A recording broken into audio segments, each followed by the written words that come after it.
Salute a tutti! Come ben sapete, la comunità degli appassionati alla vicenda del mostro di Firenze è diventata grandissima. Una comunità variegata, una comunità litigiosa. Sono i mezzi che ci mette a disposizione internet che consentono uno scambio continuo di opinioni che molto spesso diventa uno scambio acceso. Abbiamo forum, abbiamo blog, abbiamo gruppi Facebook, abbiamo canali YouTube e dove tutti dicono la loro e tutti battagliano. Ci sono quelli che credono in un'ipotesi, quelli che credono in un'altra, ci sono anche i battitori liberi, insomma è un mondo molto variegato. Tra tutte le ipotesi che le incertezze dei risultati giudiziari consentono di formulare, perché è chiaro, no, che a fronte di risultati giudiziari, quelli che sappiamo, e anche dell'ampiezza degli elementi a disposizione, gli anni, l'ampiezza delle indagini, consentono di formulare tante ipotesi, anche diversissime l'una dall'altra. Si va dal serial killer unico alla setta e con tutto quello che c'è in mezzo. Ultimamente sono venute fuori delle ipotesi nuove, è venuto fuori Zodiac, è venuto fuori, insomma, io ancora non ho ben capito, ma un qualcosa che riguarda dei gruppi armati dai quali sarebbe scaturito questa entità del mostro di Firenze.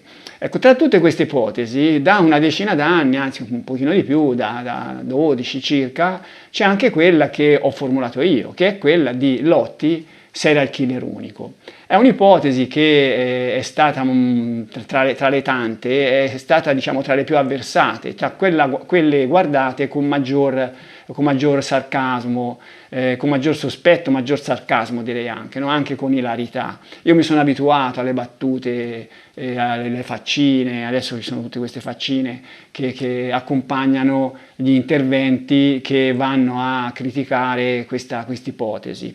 Io avevo scritto una pagina sul mio blog dove spiegavo le ragioni che mi inducono ancora a pensare che il serial killer unico, mostro di Firenze, fosse proprio lui, ma sotto quella pagina lì non è che ci fossero discussioni particolarmente accese, più che altro le critiche erano un po' esterne e io direi anche molto spesso poco motivate. C'era anche una parte di appassionati che guardavano con interesse a questa ipotesi. I cosiddetti lottiani, no? Perché qui ci si chiama paccianisti e lottiani, poi magari gli storici futuri faranno un po' un esame di questi elementi che costituiscono secondo me un qualcosa di interessante da un punto di vista forse sociologico, io non me ne intendo di queste cose. In ogni caso i cosiddetti lottiani ce n'erano, io mi ricordo una specie di referendum fatto da qualche parte dove insomma si parlava di una percentuale di persone interessate che non era così misera, forse 15-20%, mi sembra una roba del genere, però potrei sbagliarmi. In ogni caso i lottiani erano un po' nell'ombra, cioè c'erano ma facevano fatica a dire la loro perché erano così aggrediti da gruppi famelici di appassionati che rispondevano con sarcasmo a ogni argomentazione. Ultimamente la situazione è un pochino cambiata. Allora, a dirmi che è un pochino cambiata sono vari elementi. Allora, è un pochino cambiata perché, diciamo prima perché, è un pochino cambiata da quando io ho pubblicato il mio libro. Allora, nel mio libro, che ha la possibilità di contenere molte più argomentazioni della streamizzita pagina del mio blog, il mio libro ha convinto molti. Lo si vede anche dalle recensioni su Amazon, lo si vede anche dall'intervento di vari appassionati, mi scrivono anche utilizzando la pagina del blog, dei contatti del blog e insomma me ne sono abbastanza accorto, ma mi ha confermato questo fatto il mio collaboratore che ormai tutti voi conoscerete, Leonardo Settimelli. Lui frequenta il gruppo Facebook di Flans. Ecco, al gruppo Facebook di Flans, il cosiddetto gruppone, io penso che ci siano miriadi di appassionati, non so io quanti sono, Una volta ero iscritto anch'io, come semplice osservatore. Io ero iscritto perché volevo capire un po' qual era la situazione di questo mondo, ma come semplice osservatore, solo che poi c'erano degli interventi che veramente mi irritavano e io non facevo fatica a non intervenire. Mi sembra che 2 o 3 volte sono anche intervenuto, ma se io mi lasciavo prendere da questa storia, io già ho pochissimo tempo a disposizione da dedicare a questa vicenda, mi avrebbe preso troppo. Ho preferito tirarmi via e io non ci sono più. Lui invece c'è e mi ha presentato una serie di interventi, la maggior parte negativi, ma anche interventi positivi. Ecco, questi interventi me li ha poi raggruppati in argomenti, dove per argomento si intende la critica, no? Ci sono queste critiche che vengono fatte. Ecco, io devo dire che la maggior parte delle critiche, la stragrande maggioranza di queste critiche sono dei luoghi comuni. Cioè sono luoghi comuni che dimostrano che chi le fa non ha letto il mio libro, perché io nel mio libro questi luoghi comuni li sfato tutti. Cioè luoghi comuni che sono quelli che Lotti era scemo, che c'erano le cartucce, non avrebbe potuto procurarsi le cartucce, non sapeva sparare, cioè ci sono tanti di questi luoghi comuni. Allora io ho deciso di fare una serie di video per sfatare questi luoghi comuni, a beneficio di chi non ha letto il mio libro e non lo leggerà mai, non lo vuole leggere, no? Io rispetto naturalmente, anche se mi sembra che se la persona è interessata a capire un po' di più di questa storia, spendere 10 euro per un libro non è che sarebbe la fine del mondo, è anche perderci 2 o 3 ore. Però va bene, se uno non lo vuol fare, io diciamo che farò questi video dove magari l'argomento sarà anche approfondito rispetto a quello che il libro può proporre con i suoi limiti. Per cui prenderò in esame questi luoghi comuni, ma prenderò in esame anche le critiche un pochino più intelligenti di quelle dei luoghi comuni. C'è qualcuno che fa anche critiche un pochino più intelligenti. Faccio un esempio, c'è uno che interviene, Michael Chivers, che io lo saluto, penso che sia un avvocato, che mi loda i miei video per la parte che riguarda le critiche alle indagini, ma per quello che riguarda la mia interpretazione della figura di Lotti è molto critico. Ecco, io le sue critiche le ha messe sotto i suoi interventi, sotto i miei video. Ecco, io in questa serie di video prenderò in esame anche le sue critiche e magari anche altre critiche che non sono proprio luoghi comuni, ma sono critiche un pochino più intelligenti. Comunque, cominciamo dal luogo comune per eccellenza, che è quello di Lotti, che era troppo scemo per fare il mostro. Cioè Lotti, lo scemo del villaggio, quello che io penso la maggior parte della gente, si vede nella maggior parte degli interventi critici, ritorna sempre questo ritornello, no? Lotti era lo scemo del villaggio. Come poteva Lotti aver interpretato il mostro di Firenze, questo personaggio che ha tenuto in scacco la polizia per anni e anni e non è mai stato preso? Questa è la domanda, questa è la critica che viene fatta. E vediamo un po' di sviscerare questo argomento. Allora, leggiamo prima alcuni degli interventi che Settimelli mi ha proposto, che lui ha preso appunto credo dal gruppo Facebook di Flans. Lotti mostro? Anche no. Un oligofrenico ed alcolista, attenzione, oligofrenico ed alcolista. Questo è proprio uno che faceva fatica ad articolare le parole, secondo questo appassionato. Un oligofrenico ed alcolista che architetta un delitto con lettera inclusa del 1985. Cioè Lotti non sarebbe stato in grado di inviare quella lettera. Lotti era furbo? Chi lo ha conosciuto lo descriveva come lo scemo del villaggio, oltre ad essere un alcolista.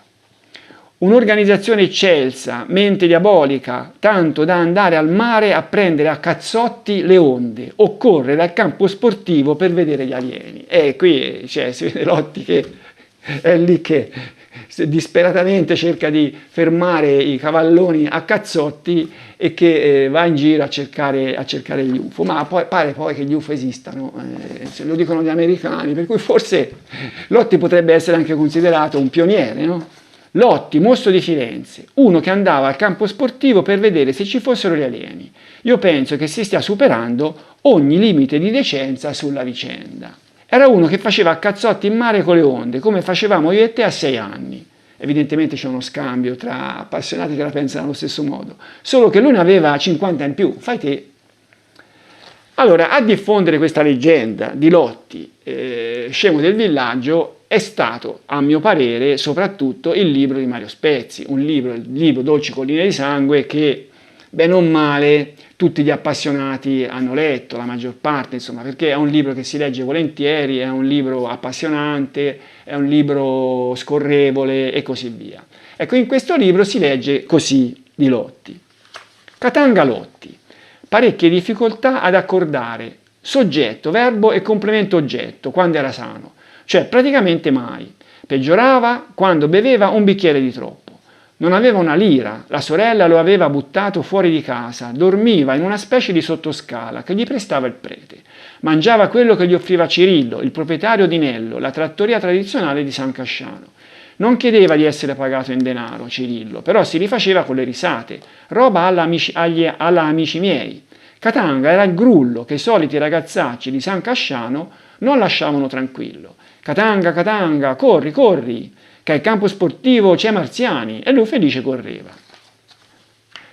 Ma allora, questo quadro dipinto da Spezzi veramente secondo me è di una faziosità unica. Cioè, qui Spezzi ebbe, bravissimo Spezzi, perché Spezzi era un bravo giornalista, ma qui ebbe veramente una caduta di stile, perché tutto quello che viene scritto qua non ha fondamento. Cioè, diciamo, andiamo a vedere, no? Perché si dice qui, per esempio, che la sorella lo aveva buttato fuori di casa, ma non è vero. Cioè, Lotti aveva abitato fino al 71 in località Bargino, non si sa bene se Fornace, comunque in quella zona lì, abitava in una casa dove era lì, la sorella si era sposata molto presto, aveva 15 anni più di lui nel 66 era lì, fino al 66 era lì con la madre e il padre, nel 66 il padre morì, rimase con la madre e fino al 71 rimase in quella casa lì, la madre che aveva qualche problema mentale. Lotti viveva in quella casa e la sorella non è che la buttò fuori, io penso che quella casa fosse in affitto, non era loro. Nel 71 i due, Lotti e la madre, si trasferirono in Borgo Sarchiani, si avvicinarono al centro di San Casciano e lì abitarono fino al 75 la madre che morì e Lotti fino all'82, fino alla primavera 82, quando entrò in una cascina semidiroccata che gli dettero i suoi datori di lavoro, gli Scherma. Lui lavorava alla draga degli Scherma, quella cascina era lì vicino al luogo di lavoro, vicino anche all'abitazione degli Scherma, loro gliela dettero in uso gratuito. Era una sistemazione molto provvisoria. Lotti stette lì per diversi anni, credo fino all'87, una roba del genere, e poi si arrangiò in qualche modo. Io ho conosciuto una persona che gli aveva dato, sempre in zona Ponterotto, un appartamento che gli pagava il comune, per lui era gratuito, e poi alla fine finì ospite del prete lì, non mi ricordo come si chiama il prete, ma insomma era in una stanza insieme ad altre persone, lì erano credo 2 per ogni stanza, insomma un dormitorio che il prete gli dava. Però poi Spezzi dice anche che questo qua beveva sempre, ma è anche questo fatto, no? L'alcolista che dicono gli appassionati. Io non penso che fosse così. Allora Lotti disse, poi vedremo a Fornari Lagazzi, disse che era arrivato a bere anche 1 litro di vino a pasto e mangiava molto, facendo capire che si rendeva conto che 1 litro di vino era tanto, cioè effettivamente 1 litro di vino a pasto, se uno beve 1 litro di vino a pranzo, 1 litro di vino a cena, fa presto a diventare un alcolista. Ma probabilmente lui si riferiva al fatto che era arrivato anche a livelli di questo tipo. La cosa che balza agli occhi è che il Lotti che si presentava in dibattimento non era affatto Brillo, cioè poteva essere Brillo alla Ghiribelli. La Ghiribelli si vedeva che era Brilla perché era allegra, si vedeva che era ciarliera, insomma probabilmente prima di andare in dibattimento si beveva il suo gotto di vino. Poi morì anche abbastanza presto di cirrosi epatica. Anche Lotti morì per una malattia al fegato, ma era tumore, non era cirrosi epatica. In ogni caso il Lotti del dibattimento era molto vigile, si vede nelle immagini che ci sono rimaste, ma si sente soprattutto nei suoi interventi, cioè non era assolutamente ubriaco, cioè l'alcolista è sempre ubriaco, perché il fegato ha sempre bisogno di alcol, il fegato non so cos'è che ha bisogno di alcol, insomma l'alcolista deve continuamente bere, e lui non era un alcolista, perché sennò si sarebbe presentato un dibattimento sempre ubriaco, ma non era così. Altre cose che dice Spezzi, cosa dice? Per esempio che andava da Annello che gli offriva da mangiare, ma anche qui è un luogo comune questo, cioè Lotti fino all'87 lui aveva un lavoro fisso, un lavoro che gli consentiva di mantenersi una macchina usata, usatissima, però insomma una macchina anche usata costa, la benzina, bisogna mettere la benzina, bisogna fare il bollo, l'assicurazione, se c'è qualcosa che non va bisogna portare al meccanico, e non solo questo. Poi c'era anche il suo vizio, che era quello di andare con le prostitute, e anche lì spendeva i suoi soldi. Io non so quante erano le tariffe di allora, però insomma il Lotti spendeva, e li spendeva quelli che guadagnava. Ma anche il Lotti dopo l'87, e qui è importante questo fatto e lo vedremo più avanti, perché c'è il discorso, un altro luogo comune, è che il Lotti si sarebbe venduto per un piatto di minestra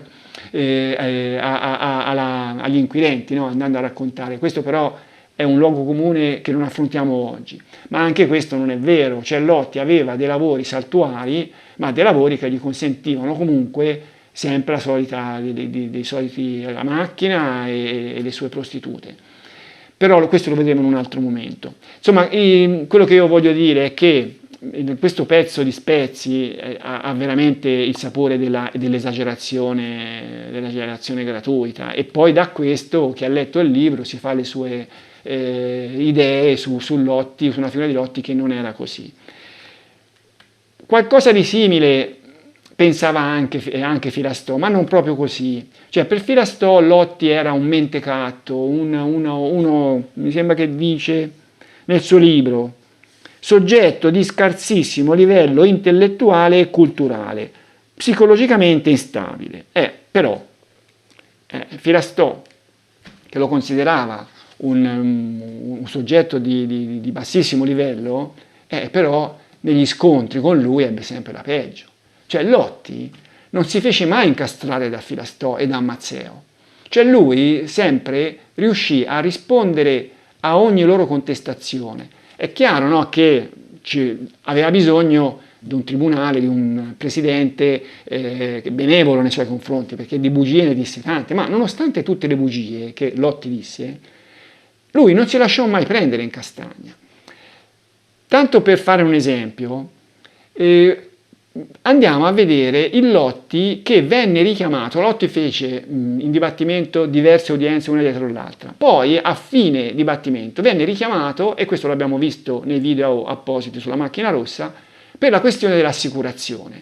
L'assicurazione che venne scoperto dalla difesa Vanni, che lui aveva acquistato un'altra macchina prima del delitto degli Scopeti, mentre era sempre risultato che lui era andato a fare questo delitto con la sua macchina rossa.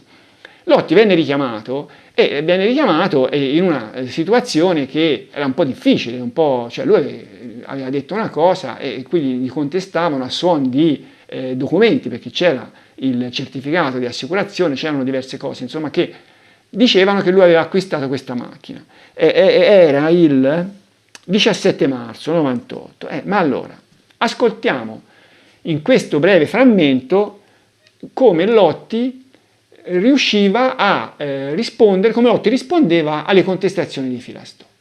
Gino, che mestiere fa questo Gino? Lavora nell'officina lì dentro. Del Bellini? L'officina lì. Del Bellini, quindi è un meccanico dell'officina Bellini e si chiama Gino. Gino, però il cognome non Il cognome non si ricorda e i soldi l'ha dati a Gino. Aspetta un momento, perché io la macchina, prima di prenderla, l'era bella assicurata, però soldi io subito non avevo. Allora parlavo scherma, allora la scherma mi disse, sì, si va su e si va, la sera la sera, quella è pronta la macchina, assicurata, la bolla e tutto. Si va su e schema di fare l'assegno e viene da questa persona, a questo giro. Alle sta lo schermo a pagare. 2 macchine mi ha pagato lo scherma, il 128 e il 124, Con un assegno. con assegno di 800.000. Benissimo. E quando è stato fatto questo pagamento? Questo il preciso di giorno non mi fa ricordarmi. Non si ricorda? Come fa ricordarmi i giorni? Ma lei sa che in precedenza era stato fatto un contratto, che l'abbia firmato lei o non l'abbia firmato E lei? dai, ho questo contratto, io non ho fatto contratto di E nulla. allora che gli ha fatto? Scusa? Ma che le ha fatto? Io ho fatto il contratto di ieri. Senta, Io a Berlino ti ho detto di lasciarmi questa macchina. va bene, E senta, me l'hanno lasciata, io l'ho presa e l'ho assicurata. Io, ma Dio è così, io non so che dire. questi soldi che lei ha pagato? Però me l'ha ritirati la mese per macchina. mese, il Come? schema me l'ha ritirati mese per mese. Di Come si 800.000. chiama? Scherma di nome? Schema Roberto. Roberto Scherma Via sulla Luciano Colonna. 20. Molto bene. Che ha pagato con un assegno. Sì. Sicuro? Che era un assegno, Lotti, è sicuro era un assegno? Era un assegno, sì. Molto bene. Dunque, Questi euro di me, l'ho ma visto questi io. soldi poi andavano al tedesco, sì o no? Io l'ho dato a quello di meccanico, a Gino. Sì, che però l'avrà data al tedesco. Ma questo che ti hanno fatto, Perché non so. Edoc evidentemente la paga per sé. Questo non so niente. Questo deve essere quello l'ha lasciata lì.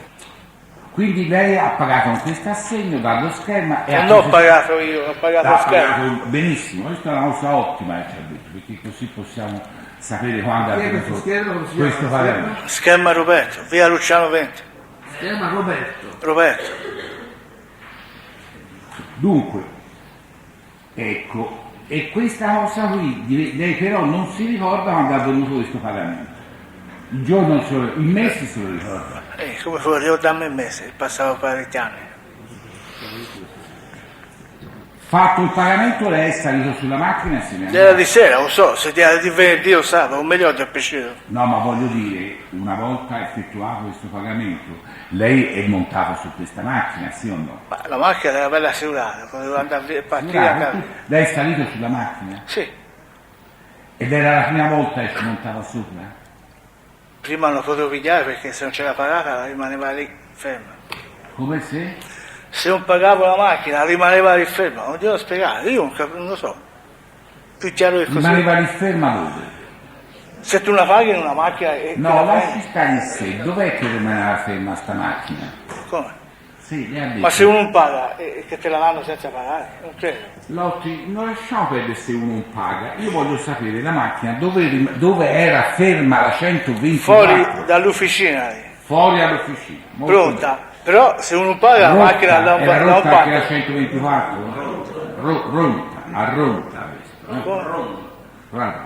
Benissimo. Ronta, Quanto che tempo è ronta? rimasta ferma a ronta? Pronta o ronta? Allora capito bene. La macchina. Benissimo. Allora, Se no, mi lei è avvicinato, salito su cioè. questa macchina sì o no? Come? Fatto il pagamento, lei è salito su questa Sono macchina? salito, l'ho già detto innanzi, sono Subito. salito innanzi. Sono E salito. prima no, non c'era mai salito prima? No, Nemmeno provato? perché non me la davo fino a... Ma senta, io se compro una macchina, specialmente se usata, la provo, signor Lotti. E l'ho fatta provare, però con loro dentro. Con loro dentro. Però senza spostarla, perché dopo l'ha rimessa lì, mi hanno detto, ti si dà la macchina pagando, se no rimani lì. Che poi parlai lo schema, così mi disse, va bene, si ha su, pago io. E me la ritiro mese per mese. Questo è quello che lei. Quello preciso ho detto. Vabbè, allora ora lei ci spiega. È il suo datore di lavoro. Sì, ora lei però ci spiega. No, scusa, è avvocato. Dallo stipendio. No, per forza, se no Sì. mi ritiravano tanto il mese. Ora va bene. No, io credo hai spiegato bene, non so. Lotti, ora lei ci deve spiegare a che cosa serviva quel contratto, quell'atto. E dai che a il noi ci contratto. risulta- Io non ho dai. fatto contratto di nulla. Bene, va fatto. fatto, benissimo. Lei non Un sa non nemmeno fatto che esisteva? contratto. Lei non sa nemmeno che esisteva? La domanda è se lei Ma lei avvocato sapeva... dice il contratto, ma perché le assiste su questo io? Li ho già. Io ho il contratto, Io non l'ho ho già fatto pregato, niente. signor Lotti, di smettila di fare le domande a me. Sono io che le faccio a lei, lo vuol capire. Ora dire che questo personaggio era un oligofrenico e un alcolista, secondo me è truccare le carte. Cioè lui dimostra anche in questi interventi, anche in queste frasi, che dice un limitatissimo livello culturale. Lo dimostra il suo gergo e così via, lo dimostra tutto, ma è vigile, è attento, cioè, corregge anche il suo interlocutore, non svicola, cioè lui, in questo caso, Lotti stava dicendo la verità secondo me, chi ha visto i miei video sulla macchina rossa sa qual è la mia interpretazione di questa storia. Secondo me Lotti qui diceva la verità, perché quella macchina lì lui l'aveva avuta per le mani soltanto dopo il delitto degli Scopeti, quella 124 blu. C'era stata dietro una gabola, vabbè, lasciamo stare, nei miei video sulla macchina rossa si capisce cosa c'era stato dietro. Lotti stava dicendo la verità e soprattutto quando diceva la verità era sicurissimo di sé, ma riusciva a non farsi prendere in castagna anche quando mentiva, perché Lotti mentiva quasi sempre. Diceva mezze verità per disegnare scenari che non erano reali, che non erano veri. Comunque, oltre al giudizio di Spezzi, c'è anche il giudizio dei compaesani di Lotti. Allora, il giudizio dei compaesani di Lotti va diviso in due tipologie. La tipologia di coloro che non lo hanno conosciuto, e lì esce fuori il toscano maldicente. Cioè io ho già avuto occasione di dirlo, io sono toscano e lo posso dire. I toscani sono proprio maldicenti, cioè è una caratteristica del toscano medio, e non tutti naturalmente, io non lo sono. Il toscano medio è maldicente, quando può parlare male di una persona lo fa con gusto. E poi soprattutto esagera, cioè è tipico, no? Arriva qualcuno che dice, ah lo sai tizio, io ho fatto questo, ho fatto quello. Ah sì, ma io lo sapevo già, altro che quello. È tipico, no? Il toscano fa così. Per cui io immagino che quando un giornalista andava, o anche adesso va a San Casciano e trova qualcuno che Lotti non l'ha nemmeno conosciuto, e frasi di questo tipo, ah Lotti sì, era quello che andava a dare cazzotti alle cose, alle onde. Io penso che ne raccoglie a bizzeffe di frasi di questo genere. Persone che invece Lotti l'hanno conosciuto, io penso che hanno un concetto un pochino diverso, e questo ho avuto occasione io di toccare con mano. Tra l'altro ci sono anche delle immagini che poi magari monteremo anche, magari il solo audio, perché le persone non volevano essere riprese. Comunque, diciamo, ci sono queste persone che hanno conosciuto Lotti che lo dipingono come un sempliciotto. Cioè Lotti era un sempliciotto, c'era uno che tutti lo ritengono assolutamente incapace di aver potuto fare quei delitti, perché era un sempliciotto, una persona anche buona, insomma, no? Una persona. Però in tutti quello che si dice è che lui stava molto sulle sue, e dava poca confidenza, per cui questo lascia pensare che dentro avesse qualcosa che non voleva far vedere. Questo perlomeno è l'impressione che ho avuto io, e io penso che fosse proprio così, e che magari quel sempliciotto che si vedeva potrebbe non essere la sua immagine vera. Questa è una mia ipotesi, no? Però in ogni caso io non ho sentito di persone che hanno visto Lotti andare a inseguire gli UFO. Io ho sentito persone che hanno detto che Lotti era un sempliciotto. Era una persona di limitata intelligenza e che, secondo loro, non avrebbe mai potuto compiere questi omicidi.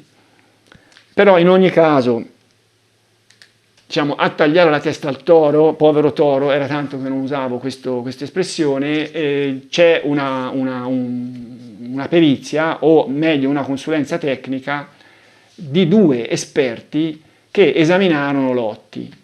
Ecco, questi, Ugo Fornari e Marco Ragazzi, vediamo chi erano questi due. Allora, Ugo Fornari era medico psichiatra, titolare della cattedra di psichiatria e professore ordinario di psichiatria forense all'Università di Torino. Insomma, questo un professorone. Marco Lagazzi, medico specialista in psicologia, insegnava psicologia giudiziaria alla scuola di specializzazione di criminologia dell'Università di Genova. A questi due venne affidato dalla procura a fine 96 un incarico, quello di esaminare Lotti, con uno scopo.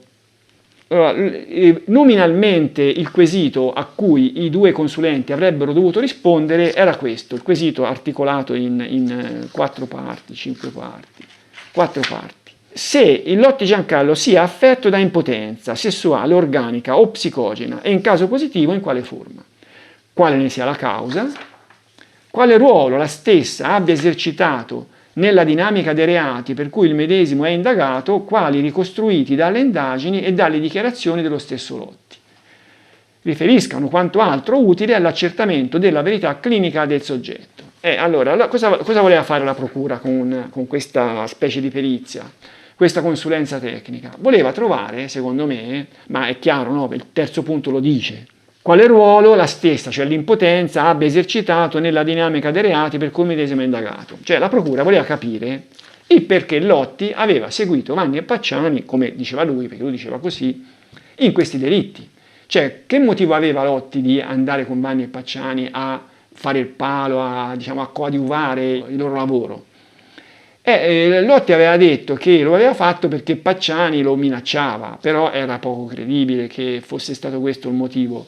Bastava che andasse a denunciarlo e era finita lì. La procura capiva che era debole da portare in dibattimento questa motivazione. Allora ne cercò un'altra, cercando di avvalersi della presunta impotenza di Lotti, che era stata testimoniata da Alessandra Bartalesi. Cioè Alessandra Bartalesi una volta la nipote di Vanni, si era appartata con Lotti e Lotti non era riuscito ad avere un rapporto sessuale. Ecco, la procura dice, ma non è che questa impotenza magari, che ne so io, per rivalsa, certo un'impotenza che va a indurre qualcuno ad andare a uccidere mi sembra un po' troppo, però insomma il quesito era quello, ma è chiaro, no, che magari senza chiederlo e così senza avere una risposta negativa che magari poteva essere anche antipatica, la procura sperava che da questo esame dei consulenti uscisse fuori qualcosa che potesse dare una motivazione al comportamento di Lotti. Questa motivazione non uscì nel modo che voleva la procura. Perché? Facciamo una piccola digressione su questi consulenti. Io l'ho già detto in varie occasioni, soprattutto per quanto riguardava il caso Pacciani. I consulenti del PM molto spesso, anzi probabilmente quasi sempre, sono fin troppo favorevoli alle tesi dell'accusa e magari le loro perizie ne risentono. Abbiamo visto nel caso di Pacciani la perizia grafologica su quelle tre cifre scritte a matita che le aveva attribuite in modo erroneo alle impiegate del Prelle Shop. Abbiamo visto la perizia sulla cartuccia che era andata a interpretare dei graffettini come delle impronte che in qualche modo potevano far pensare, insomma il giudice lo scrisse, che quella cartuccia era entrata nella pistola del mostro. Cioè diciamo che le perizie fatte per il PM vanno prese un pochino con le molle. In questo caso si potrebbe pensare la stessa cosa, però il caso è un po' diverso. Il personaggio che la procura avrebbe voluto che uscisse era il personaggio, la persona succube di Pacciani. Cioè ci voleva un Lotti che in qualche modo fosse manipolabile da Pacciani e per questo lo avesse seguito. Cioè ci sono i casi di serial killer multipli che generalmente sono fatti di un serial killer vero e di un serial killer che potrebbe essere un complice, che potrebbe essere la moglie, potrebbe essere un uomo se c'è un rapporto omosessuale tra due, cose di questo genere, in cui il secondo serial killer è semplicemente succube del primo. Ecco, io credo che la procura avesse avuto il desiderio di un personaggio del genere, è logico. Però il personaggio che venne fuori era tutt'altro che succube di Pacciani. Cioè i consulenti descrissero una persona che era lontanissima da questa immagine. Leggiamo le considerazioni di Fornari e Lagazzi su questo argomento. Non ci siamo trovati davanti a un soggetto dipendente, passivo, facilmente spaventabile o suggestionabile, che nel caso avrebbe immediatamente adottato un atteggiamento di altrettanta dipendenza verso gli inquirenti e i consulenti, ma, al contrario, abbiamo incontrato un uomo determinato, sfuggente o francamente sleale quando gli era utile, del tutto privo di empatia e di rincrescimento, e attentamente impegnato nella gestione di una sua strategia difensiva. E quello che interessa adesso in questa perizia è andare a vedere a livello di intelligenza come i periti trovarono Lotti. Trovarono un oligofrenico? Trovarono un alcolista? Questo bisogna stabilire, bisogna capire. Insomma, questi erano due esperti, lo esaminarono in 5 colloqui, ebbero tutta la possibilità di giudicare, insomma. Tra l'altro, questo bisogna che lo dica, il personaggio, al di là dell'intelligenza, il personaggio che venne fuori era un personaggio che aveva delle caratteristiche che erano lontanissime da quelle del personaggio succube che voleva, di cui aveva bisogno la procura. Ma questo personaggio succube era anche quello che voleva la difesa Vanni, soltanto che la procura lo voleva succube di Pacciani, la difesa Vanni lo voleva succube della polizia. Però su questo andavano d'accordo. Infatti la difesa Vanni non approfittò del personaggio che invece Fornari e Lagazzi descrissero, un personaggio che era un qualcosa di diverso da un succube di Pacciani o della polizia. Era un personaggio che andava giudicato con tutt'altra ottica, a mio parere, e forse se fosse stata presa questa linea di difesa, le cose potevano non andare come sono andate. Sicuramente come sono andate male per il povero Vanni, no? Che è stato condannato assolutamente innocente. Se a Lotti fosse stato detto, ma non è magari Lotti che quelle cose le aveva fatte lei, come aveva detto Vanni, c'è un articolo di giornale dove si riporta questa frase di Vanni, dice, ma perché mi accusa a me? Quelle cose le avrà fatte lui, io penso di sì, che le aveva fatte lui. Però la difesa Vanni volle assolutamente andare avanti con quest'idea di Lotti completamente nelle mani della polizia, che si era venduto per un piatto di minestra. Comunque, digressione chiusa. Andiamo a vedere quello che giudicarono a livello di intelligenza, a livello insomma di capacità di comprensione della realtà, Fornari e Lagazzi. Leggiamo qualche passo. Nel mio libro c'è una disamina completa di questa perizia. Qui esaminiamo, come ho detto, soltanto la parte riguardante l'intelligenza.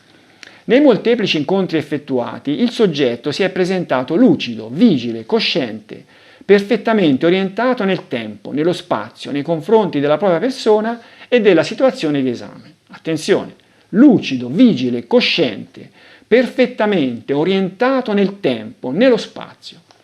Le indagini eseguite non hanno consentito di mettere in luce nessuna patologia psichiatrica riconoscibile come tale. Da un punto di vista psichiatrico, Lotti era normale, non era uno psicopatico. Ci troviamo di fronte a un soggetto sicuramente non brillante, di limitatissima cultura e fortemente problematico sul piano psicologico, che è tuttavia immune sia da disturbi di carattere psicotico, sia da possibili aspetti di deficitarietà mentale o di involuzione su base psicorganica. E qui si sfata il mito di Lotti oligofrenico. Se uno si va a leggere la definizione di oligofrenico su Wikipedia e trova che questi personaggi, diciamo che fanno fatica anche a guidare la macchina, no? Ci sono vari livelli di oligofrenia, ma qui si dice che non ha nessun aspetto di deficitarietà mentale e di involuzione su base psicoorganica. Memoria e attenzione sono assolutamente indenni, come attestato dalle informazioni precise e minuziose date agli inquirenti e ai consulenti. Informazioni precise e minuziose. Non si rilevano segni di deterioramento mentale, come attestato dalla vivacità e non esauribilità dell'attenzione, dalla modulazione del pensiero, dalla prontezza e pertinenza delle risposte, dalle capacità di analisi e di critica e dalla stessa reticenza opposta rispetto a taluni argomenti, senza che vi fosse nessun cedimento di fronte all'esame in corso. E insomma, fermiamoci qui un momento. Ma allora, è possibile che due consulenti di questo livello avessero scambiato un oligofrenico per un personaggio così vigile, attento, preciso? Cioè, non è possibile questo, no? Cioè, insomma, io faccio il mestiere dell'informatico e io penso che se mi dovessi mettere in quella condizione, nel mio campo, errori così clamorosi non li farei. Io penso che non fecero questi errori. Allora bisognerebbe pensare che avessero dato questo loro parere volutamente falso per andare incontro alle esigenze della procura, ma io non credo, anche perché anche se la procura si fosse trovata di fronte a un soggetto, diciamo, meno attento, meno vigile di questo, io penso che gli sarebbe andato bene lo stesso, ma anzi, a dire il vero, e questo poi lo vedremo in un altro contesto, il personaggio che venne fuori era un personaggio che, se considerato nel modo opportuno, avrebbe potuto costituire un problema per la procura. Per cui pensare che i consulenti avessero dipinto un Lotti di questo tipo per venire incontro alle esigenze dell'accusa secondo me è assolutamente sbagliato. Cioè Lotti era così come lo trovarono loro. Ma vediamo l'intelligenza. Il patrimonio intellettivo non appare certo brillante, specie a livello di intelligenza teorico-astratta, ma è caratterizzato da buona abilità di comprensione e di gestione dei problemi pratici e concreti. Insomma, cioè, aspettarsi da Lotti qualche considerazione filosofica non era possibile, però nei problemi pratici e concreti sapeva il fatto suo, sapeva cavarsela, ma questo è anche logico. Lotti era uno che era abituato a cavarsela da solo, Lotti era molto solo, e le persone sole o periscono, se vanno avanti è perché riescono a cavarsela, se no. A coadiuvare la loro perizia ci sono le deposizioni dibattimentali di Fornari e Lagazzi, che vengono chiamati in dibattimento a spiegare quello che loro avevano scritto su questa perizia, e ci sono degli elementi in più molto molto interessanti. Leggiamone un paio di interventi, uno di Lagazzi e uno di Fornari. Sentiamo Lagazzi. Ci siamo trovati di fronte a una persona che in determinati momenti rispondeva in modo palesemente e volutamente evasivo. In altri momenti riferiva elementi che facevano parte soprattutto della sua storia personale, ma direi più della sua storia somatica. E qui Lotti, quando si trovava in difficoltà, accampava sempre i problemi di mal di schiena, diceva io ho mal di schiena, e così magari si fermava e poi ritornava un pochino più padrone di sé. È una persona che di fronte a domande specifiche talvolta eludeva le domande stesse, oppure si limitava a ribadire che su determinati argomenti non aveva nulla di più da dire, cioè era scaltro, sfuggiva alle domande. Sicuramente molto vigile, era perfettamente consapevole delle caratteristiche dell'indagine che stava facendo, e direi, pur essendo persona di risorse culturali e sociali limitate, era in grado di reggere validamente un colloquio con gli interlocutori. Questo è il parere di Lagazzi. Vediamo il parere di Fornari.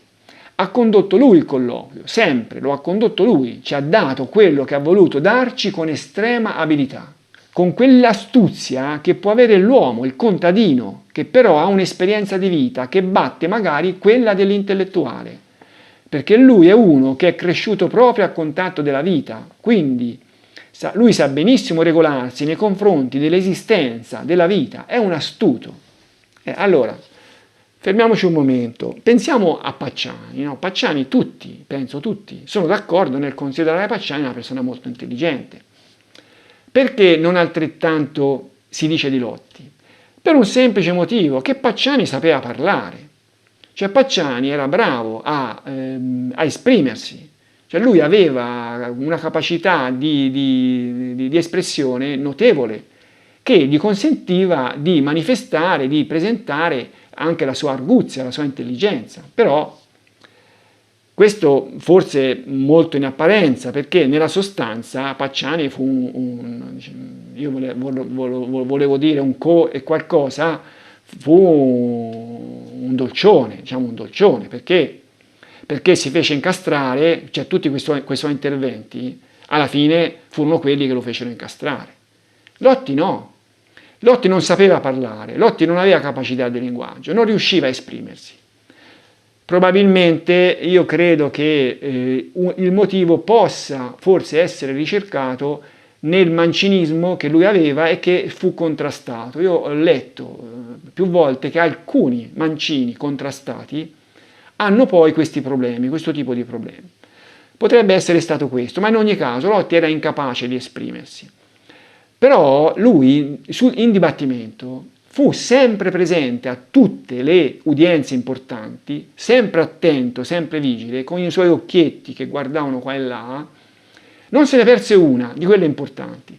Quando poi ci furono, che si arrivò in fondo, che vennero fuori i testimoni inutili di Filastò, i barellieri lì, queste cose che a Lotti non interessava nulla, lui in dibattimento cominciò a non andare più.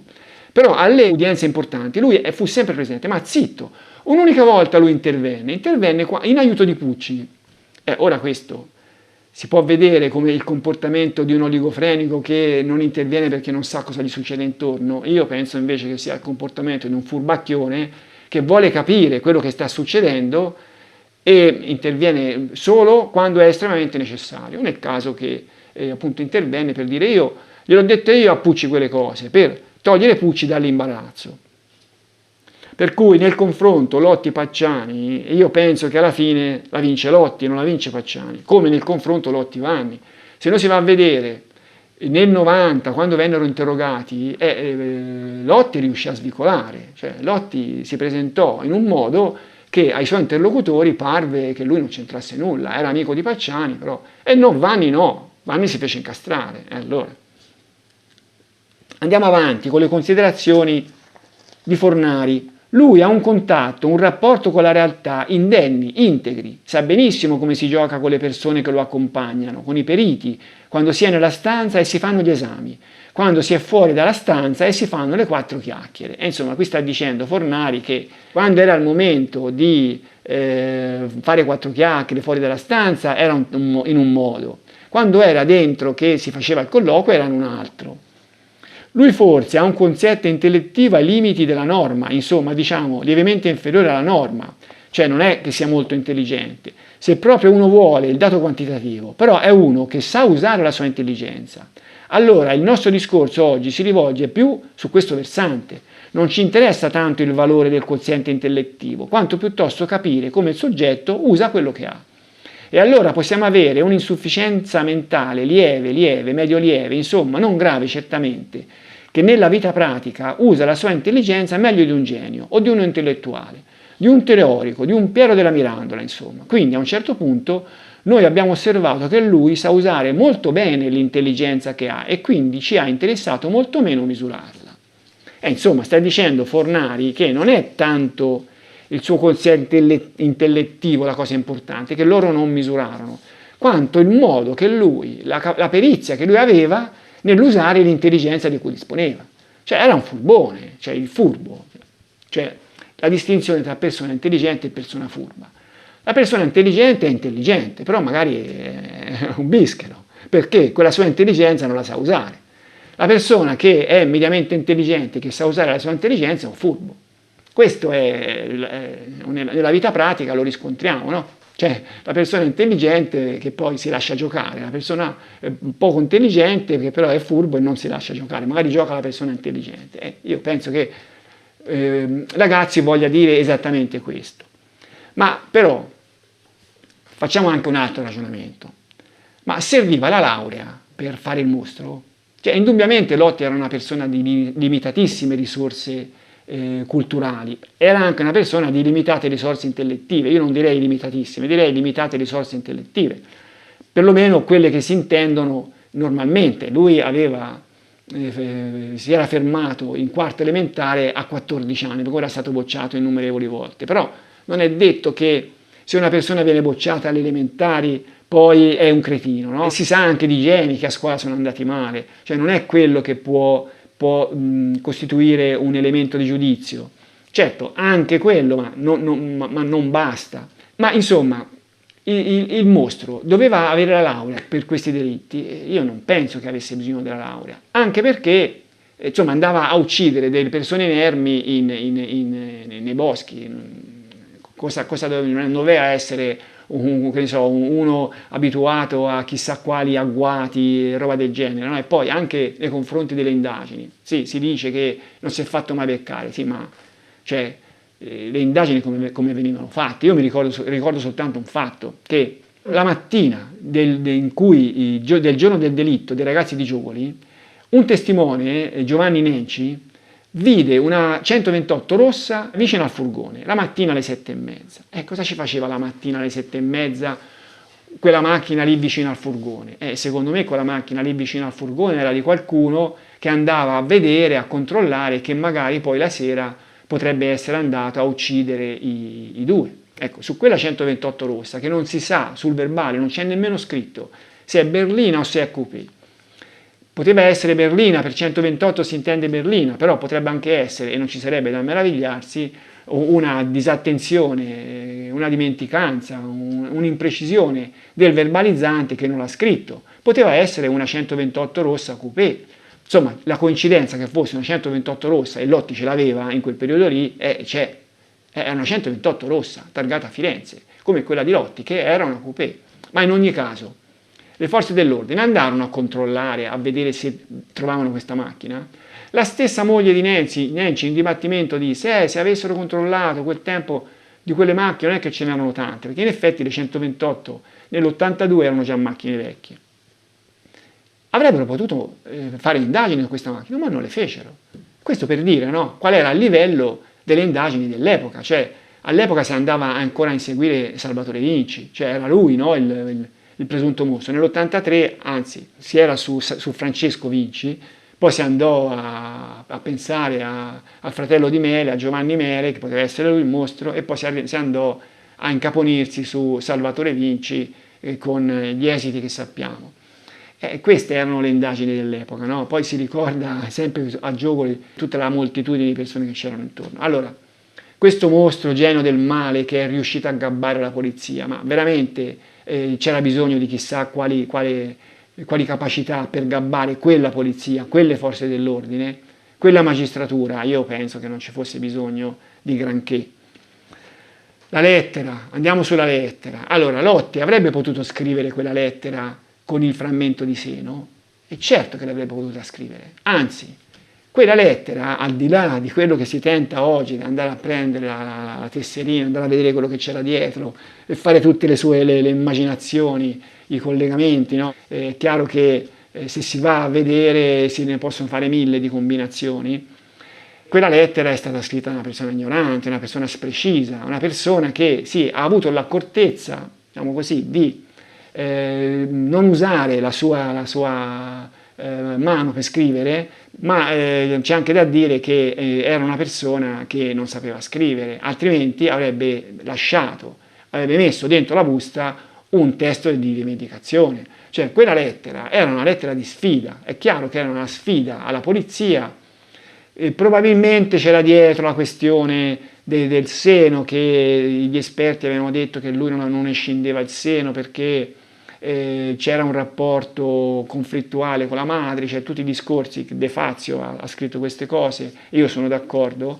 È possibile che questo invio del frammento di seno nascondesse questo tipo di messaggio, ma in ogni caso era una sfida che poi era arrivata anche in fondo a tutto il discorso di in avanti si sarebbe fermato. Cosa c'era di meglio che scrivere un biglietto con qualcosa? La polizia non mi prenderà mai, una roba del genere, no? Insomma, se si voleva fare una sfida, come minimo ci sarebbe stata, come tutti i serial killer che fanno queste cose, ci sarebbe stata una scritta. E invece non c'era.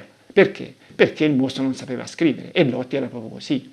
Prima di chiudere, prendiamo in esame un tipo di critica che è in qualche modo collegata allo scemo del villaggio, che è quella del mitomane. Cioè si dice che Lotti sarebbe stato un mitomane, no? In tanti interventi, ma no, era un mitomane, ma non era un mitomane Lotti. Cioè la mitomania è un'altra cosa. Allora, andiamo a leggere la definizione di mitomania sull'enciclopedia Treccani online. Tendenza a mentire e ad accettare come realtà, in modo più o meno volontario e cosciente, i prodotti della propria fantasia. Nel bambino normale, entro certi limiti, il fenomeno è frequente come alterazione della realtà, dovuta soprattutto al prevalere dell'immaginazione, o all'inesperienza o al desiderio di evitare un castigo. Nell'adulto, invece, ha significato patologico, come espressione di una personalità anomala, generalmente isterica, che mediante la falsificazione della realtà e con racconti fantastici cerca di attirare su di sé l'attenzione di quanti lo circondano, allo scopo di soddisfare l'esagerata vanità e il bisogno di stima. Ora ditemi voi se Giancarlo Lotti risponde a questa descrizione, cioè lui voleva attirare l'attenzione su di sé, ma lui la voleva distogliere da sé l'attenzione. Mentre alcuni di questi soggetti sanno perfettamente di abbandonare il terreno della realtà, altri al contrario non hanno piena consapevolezza delle proprie menzogne. Il mitomane è uno che va lui a cercare la polizia, i carabinieri, per raccontare le sue storie. Quello è il mitomane, no? Che racconta le storie, si inventa le storie così per il gusto di raccontarle, perché si sente qualcuno, perché non è nessuno e a questo modo si sente qualcuno. Lotti no. Lotti è stato trovato dalla polizia. Lui ha parlato il minimo che poteva parlare perché era costretto a farlo, altrimenti non l'avrebbe detto. Ma sono gli stessi consulenti che hanno stabilito che Lotti era assolutamente tutto fuorché mitomane. E in dibattimento lo disse Lagazzi, mi sembra, sì, Lagazzi, in uno scambio con Patrizio Pellegrini, che era un avvocato di parte civile. Domanda di Pellegrini. Dall'indagine da voi condotta, vi siete potuti convincere o perlomeno avere qualche indicazione circa la possibilità che Lotti abbia raccontato quello che ha raccontato per una qualche mitomania, per un qualche interesse a rendersi protagonista? Risponde Lagazzi. Direi che nei colloqui esperiti il comportamento è stato l'esatto contrario di quello proprio del cosiddetto mitomane. Poiché è stato reticente, ha eluso molte domande, ha limitato le sue risposte, è stato molto attento a quello che diceva. Quindi direi che non abbiamo trovato nessunissimo aspetto proprio della mitomania, ma anzi l'esatto contrario. Io dico, in un intervento c'è un certo Paolo Tosatti che dice Lotti era un mitomane, e io invito Paolo Tosatti a andare a leggersi la definizione di mitomania. Che è veramente un luogo comune quello di Lotti mitomane, no? Ma allora direi che per quanto riguarda il Lotti scemo del villaggio ci possiamo fermare qua, cioè l'immagine di Lotti che andava a dare cazzotte alle onde, l'immagine di Lotti che andava a inseguire gli UFO sono immagini false, sono immagini che tornano comode all'appassionato superficiale, cioè quello che vuole evitare di andare a argomentare in modo più serio un'ipotesi, quella di Lotti mostro, che secondo me meriterebbe ben altro. Allora io non è che voglio fare pubblicità al mio libro, no? Però a me sembra che se c'è qualcuno veramente interessato a capire qualcosa di questa vicenda, ecco, un esame dell'ipotesi Lotti dovrebbe essere fatta. Cioè sì, magari per escluderla, però per escluderla come? Per escluderla a son di luoghi comuni? Certo, ci sono persone che gli piace, che ne so, intervenire nelle discussioni anche se non sanno di cosa parlano, no? Io penso che se uno si fa un esame di coscienza forse potrebbe anche pensare che è una strada questa che porta poco lontano, cioè se si vuole capire di più di questa vicenda il personaggio Lotti va esaminato con serietà, lasciando perdere questi luoghi comuni, queste superficialità che non portano da nessuna parte. Nel prossimo video affronteremo altri luoghi comuni o comunque altre critiche e in particolare il problema del passaggio della pistola, cioè si dice ma Lotti sapeva sparare? Lotti come ha avuto quella pistola? Lotti come si è procurato quelle cartucce che erano di quella scatola che è stata utilizzata a Signa? Gli argomenti saranno questi. Vi saluto.